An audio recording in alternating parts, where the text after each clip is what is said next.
गई। ठाकुर जी उदास होके वहां से चले गए। अब जैसे ही ठाकुर जी वहां से गए, ललिता विशाखा ने किशोरी जी को रोको, बोले आप नहीं जाओगे। ठाकुर जी बोले अब कहां जाऊं, क्यों? ग्वाल बालन के पास गए हो तो ये सबरी जाकर के माऊ बता देंगे कि मुंदरी मेरे पास मिल गई, और यदि मैं घर गयो तो मैया ते जाके बता देंगे कि यानी किशोरी जी की मुंदरी चुराई। ठाकुर जी बोले ना यहां जा सके ना वहां जा सके, कहां जाएं? बोले तो सो जाओ। और महाराज एक कदम्ब की छांव के नीचे ठाकुर जी सुंदर सेज बना करके और वहां सो गए।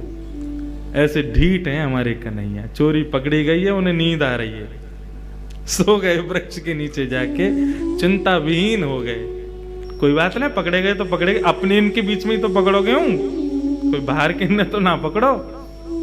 सो गए। अब तो महाराज ललिता विशाखा समस्त सखियों को किशोरी जी डांट रही हैं, बोले तुमको शर्म नहीं आती है, और वो श्याम सुंदर को इतना श्रम करा दियो, ऐसी ऐसी बात उनसे कह दी तुमने, बेचारे रूठ के यहाँ से चले गए, चलो उनको मनावे चलो। सहचरी बोली तो किशोरी जी ने केवल भ्रगुटी टेढ़ी की, बोले समझ नहीं आ रही है बात, चलो। श्याम सुंदर को श्रम कैसे भयो? वे श्रम में रहेंगे तब तक मेरो हृदय विचलित रहेगा, चलो प्रणाम करवे चलो, क्षमा मांग के आएंगे। सब सहचरीन को संग लेकर के किशोरी जी जैसे निकसी, वो तो नंद भवन को जा रहे हैं, इतने में बीच में कदम्ब के वृक्ष के नीचे देखो, अरे ये तो यहीं पड़े हुए हैं। ललिता विशाखा आदि सबन के संग में गई, देखो तो श्याम सुंदर सोए। आहा कैसी सुंदर छवि ठाकुर जी की। ऐसा सुंदर श्रृंगार करके यशोदा मैया भेजा कन्हैया को, ऐसी सुंदर छवि, ऐसे सुंदर नेत्र, ऐसे सुंदर कपोल, ठाकुर जी के सर्वांगीण अंगों को दर्शन किशोरी जी कर रही हैं खड़े खड़े। इतने सुंदर इतने प्यारे लग रहे हैं ठाकुर जी।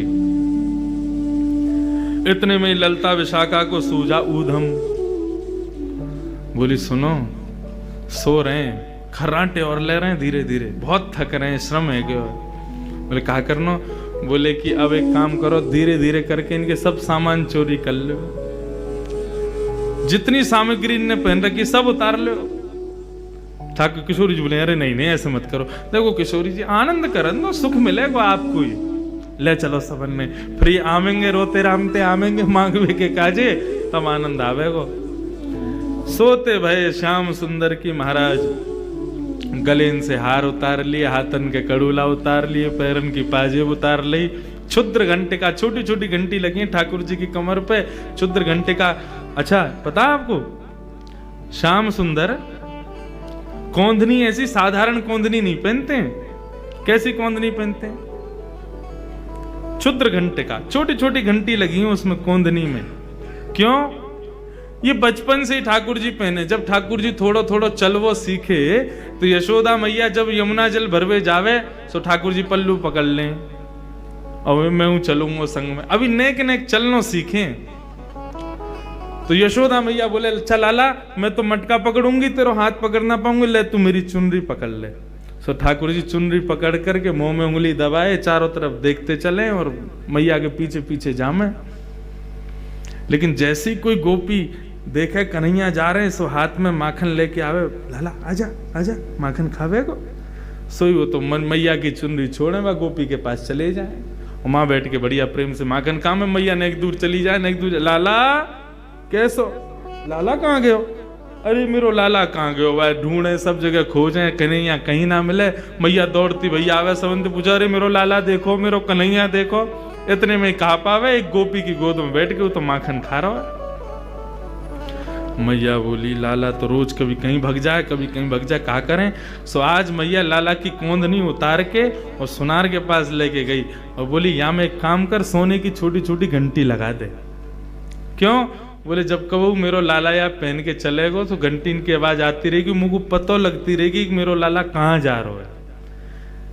आज ठाकुर जी को जन्मोत्सव, ऐसी कथा आवे ठाकुर जी के जन्मोत्सव पे। ठाकुर जी ज्यादा ना 3 वर्ष के भय, यशोदा मैया ने लाला को सवेरे सवेरे कोंदनी पहना दी और कौंधनी जैसी ठाकुर जी ने पहनी तो यशोदा मैया के सिर पर दोनों हाथ धर के ठाकुर जी अपनी कमर को मटका में व क्षुद्र घंटिका के स्वर पर ठाकुर जी नृत्य करें, सबरे गोकुल वासीन को आनंद दे में। तो ऐसी ठाकुर जी की क्षुद्र घंटिका की कौंधनी बहु उतार ली, सबरो श्रृंगार उतार करके, और अंत में वंशी भी ठाकुर जी की धर ली और सबरी पोटली बांध करके सबरी सखी किशोरी जी संग लेके चली गई। अब ठाकुर जी की नींद खुली, जैसी नींद खुली अंगड़ाई लेने लगे, बोले हाँ भाई अब चलें, अब रात है गई, अब जाके माँ बढ़िया प्रेम से। जैसे ठाकुर जी उठे, चलनो फिरनो शुरू कियो तो जितनी आवाज ठाकुर जी के चलवे में आवे, पाजे वन की, क्षुद्र घंटिका की, कछु ना आ रही है। ठाकुर जी ने जैसे नीचे देखो तो वस्त्र ने छोड़ के तो सब हरण है गयो। कौंधनी चली गई, गले की माला चली गई, पैरन के पाजेब चली गई, कड़ूला चले गए, बाजूबंद चले गए, सब ले गए। ठाकुर जी बोले ये एक को ही काम है सके, ये वही जरूर विशाखा ललिता ने ये किया होगा। ठाकुर जी पहुंच गए और चेहरे पर ऐसा आंखें लाल पड़ रही हैं क्रोध के कारण ठाकुर जी की, और गए विशाखा से जाके बोले दे दे। विशाखा बोली मुंह पे ना है। कहाँ ना है? बोले वही ना है जो तुम मांग रहे हो। ठाकुर जी बोले मुझे सब पता हो तेरे पास है, तू दे दे। बोले जब हमने प्रेम से मांगी तुमने दी, तो तेने कोई कसर भी ना छोड़ी किशोरी के सामने, जो मेरी तेने भद्रा उतारी का है वो हमें कोई कसर भी ना छोड़ी है तेने। अब दे दे प्रेम ते, देख मैया बहुत मारेगी मुंह को, तेने वो सोने की क्षुद्र घंटिका तक निकाल ली मेरी। अरे मैंने तो केवल एक मुंदरी उतारी, तेने पूरा श्रृंगार ही उतार लियो मेरो, चल ला वापस दे। बोले यदि तुम नंद के लाला हो और यशोदा के छलिया हो, और तुम में यदि तुम बहुत अपने आप को बहुत बड़ा कुछ मानो, कुछ समझो, तो लेके दिखाओ। ठाकुर जी बोले ये तो चैलेंज दे दियो यानी। ठाकुर जी बोले तो फिर ठीक है, हम नंद के लाला नहीं, हम यशोदा के लाला नहीं, हम नंदगाम के छोरा नहीं, यदि हमने तुम्हारे हाथन से अपनो सारो श्रृंगार लियो नहीं तो आएंगे लौट के, बदला तो लेंगे। विशाखा बोली हाँ देख लेंगे, आ जाइयो। अब जैसे ही महाराज ठाकुर जी गए और ठाकुर जी ने जाकर के अपनो सखी वेश धारण कियो, स्वयं को सखी बनायो, अपनी धोती बगलबंदी सब उतार करके सुंदर साड़ी पहनी, और जो भी सखी पहने वो सब पहनो, मांग में सिंदूर भर के, सुंदर चुनरी सी लगा के, मुंह में दबा करके, बिल्कुल सखी रूप भेष धारण करके, बिल्कुल कटीले नेत्र तो ठाकुर जी के ही श्रृंगार ऐसा सुंदर कियो। हे कृष्ण लला तुम होते लली तो गरे कट जाते करोड़न के। लाला है तो कोई कमी छोड़े ना, लाली बन जाएंगे तो काहल करेंगे, और लाली बन गए ठाकुर जी। और लाली बनकर के यमुना के किनारे बैठ कर के और ऐसा भाव धारण कियो, ऐसा भाव धारण कियो, जोर जोर से रोमे, आंखन से आंसू बहमे, कभी यहां गिरे कभी पल्लंग को गिरे, ऐसे गिरते पड़ते महाराज ऐसी दयनीय स्थिति बना ली अपनी। रोते रामते पहुंच गए सबरी सखीन के पास। ललिता विशाखा बोली अरे अरे बहन, अरे इतनी गिरती पड़ती आ रही, अरे बहन कौन है बहन, जाके संभालो। ठाकुर जी बोले मैं कृष्ण विरहिणी हूं, कृष्ण विरह में व्याप्त हूं, जब तक कन्हैया को दर्शन ना होगो मेरो मन ऐसे विचलित रहेगो, मुझको श्याम सुंदर के दर्शन कराओ, अरे कोई नंद नंदन के दर्शन कराओ, अरे कोई भाई यशोदा नंदन के दर्शन कराओ, यदि मुझको दर्शन नहीं भयो तो आज ही प्राण निकल जाएंगे। ऐसे रो में ललिता विशाखा के कंधा पे सिर धर धर के रो में ठाकुर जी। अरे बा छलिया के चक्कर में काई को पड़ गई तू, वो तो ऐसा है वैसा, बाकी बुराई, मैं बुराई ना सुन सकूं, मोते मत करो नहीं तो मेरे प्राण निकल जाएंगे, मुझको श्याम सुंदर के दर्शन कराओ, अरे कोई तो ले आओ मेरे सामने। कृष्ण नाम जबते श्रवण सुनो री आली भूरी री भवन में तो बावरी भई रे।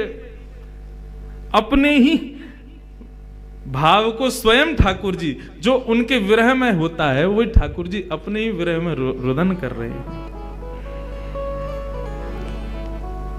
रुदन कर रहे थे। ललिता विशाखा बोली भैया या की स्थिति तो बहुत दयनीय है, नेका देर में आगे प्राण निकल जाएंगे, यदि कोई या को दर्शन नहीं कराया तो कहा करें। इतने में ललिता बोले एक युक्ति है। बोले कहा